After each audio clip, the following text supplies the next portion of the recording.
কড়াতে জল বসিয়ে দিয়েছি আর মুসুর ডালটা ধুয়ে রেখেছিলাম, ওটা আমি বয়েল করে নেব।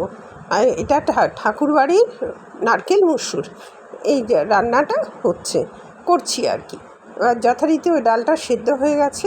এবার আমি এর মধ্যে কড়া একটা বসিয়ে দিয়েছি, কড়ার মধ্যে ঘি দিয়ে দেবো।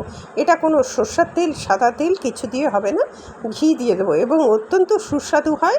একবার আমার অনুরোধ রইল এটা করে দেখবেন। এবার আদা বাটাটা আমি দিয়ে দিলাম। অনেক সময় যদি আদাটা থকথকে বাটেন তাহলে একটু জল দিয়ে দেবেন, না নতুবা দেবেন না। আদাটা একটু কাঁচা গন্ধটা যাওয়ার পরই আমি ওর মধ্যে নারকেলও কুড়ে রেখেছি, একটু নারকেল কোড়া দিয়ে দেবো। বাই দ্য ওয়ে, আমি নূপুর, আপনারা দেখছেন smile with Nupur and Tania. Please একটু সাবস্ক্রাইব করে দেবেন, বেল আইকনটা টিপতে ভুলবেন না।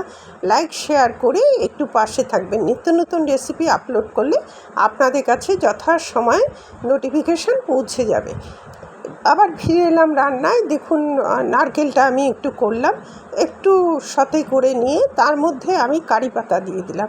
এটা একটু দক্ষিণ ভারতীয় স্টাইলে হচ্ছে মুসুর ডালটা। একবার করে দেখুন, তাহলে ভালো লাগলে নিশ্চয়ই করবেন। যথেষ্ট ভালো, গরমকালের অত্যন্ত উপাদেয় একটা রান্না। শুধু আলু সিদ্ধ দিয়েও আপনি এই ডালটা ভালোভাবে খেতে পারবেন।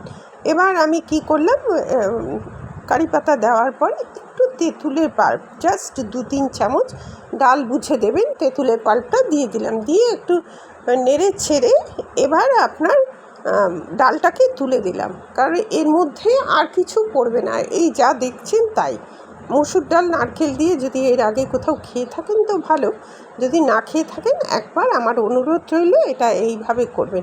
এবার নুন মিষ্টিটা আপনি যথারীতি দিয়ে দেবেন, চিনিও দিয়ে দিলাম, নুনও দিয়ে দিলাম অ্যাকর্ডিং টু টেস্ট।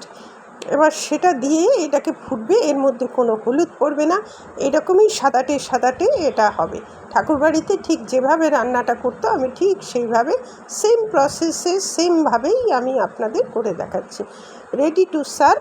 এতক্ষণ আমার সাথে থাকার জন্য অশেষ ধন্যবাদ।